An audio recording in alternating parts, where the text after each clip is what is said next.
Well, we're joined right now by Matt Taibbi. He's a contributing editor at Rolling Stone and author of the new article, The Great American Bubble Machine. The article examines Goldman Sachs' role in the current economic crisis. So welcome to Democracy Now!, Matt. Thanks for having me back. Were you surprised when the profits were just posted yesterday of Goldman Sachs? I was a little surprised that the number is a little higher than everybody expected, but I wasn't surprised that they made an enormous profit. They were the beneficiaries of massive government subsidies in the last year or so, and it would be actually kind of a surprise if they didn't come out with a big number in this quarter. It'd be just because they've had such an enormous advantage. Not just this bank, but all the banks on Wall Street have had so much access to cheap money since the bailouts have started that it would be a surprise if they didn't start making money. So let's talk about the bailouts and the bonuses and how this happened for Goldman Sachs. That's what you lay out in a remarkable article that you've just written. Right. Well, one of the things that people have to remember is how do big banks make their money? They have to pay depositors normally to get their money, and then they try to invest that money and make their profits on the spread between those two costs. Goldman has access to an enormous amount of cheap money from the government because they converted to a bank holding company status last year. That made them eligible for about $28 billion in federally backed loans, in federally backed debt, as you mentioned in your intro, which means that they have access to money that is incredibly cheap. So their cost of capital is incredibly low, and they take that cheap money and they lend it back to the economy at higher rates, and they make money on the spread. And because so many of their competitors, like Lehman Brothers and Bear Stearns, are now no longer in existence, they're able to dominate the market in ways that they never were before. So they're taking all these advantages, and instead of, the implicit, idea last year with the bailouts was that these banks would take these advantages and they would use that money to kickstart the economy. Instead, they've just decided to keep all the money and turn it into bonuses, and I think that's something that everybody has to examine now.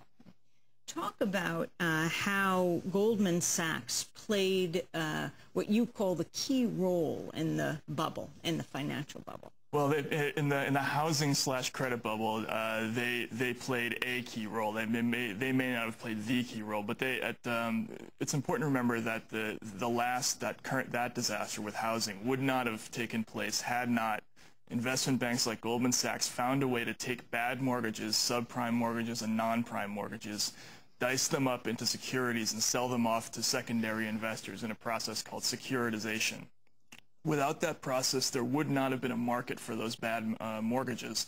And Goldman Sachs, at the height of the boom, was underwriting between 7 and 8% of those non-prime mortgages. So they were a major player in the mortgage market. And what's important to remember about Goldman in particular is they were alone on Wall Street in appearing to know that what they were selling was toxic and was bad, because they were betting heavily against this stuff as they were selling it on the market, and they made an enormous profit, whereas Bear and Lehman thought they had something good, and they ended up being taken down by their own investments. One of the most riveting parts of your article, Matt, are your descriptions of the Goldman Sachs alum and the role they played in determining the government response to the crisis. Right. Well, the number of Goldman Sachs, former Goldman Sachs employees who are in the government is it's so enormous that it would be impossible to list on this program. But just briefly, there were two Treasury secretaries who were very important: Bob Rubin during the Clinton administration and Hank Paulson during the Bush administration.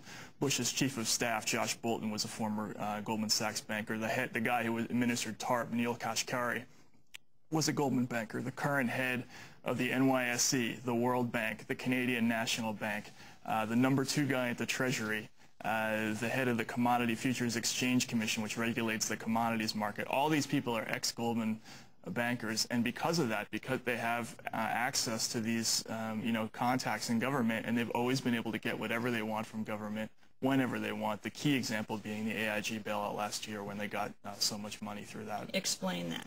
Well, if AIG had been allowed to proceed to an ordinary bankruptcy without government intervention, Goldman Sachs might actually have gone out of business, because AIG owed Goldman about $20 billion at the time.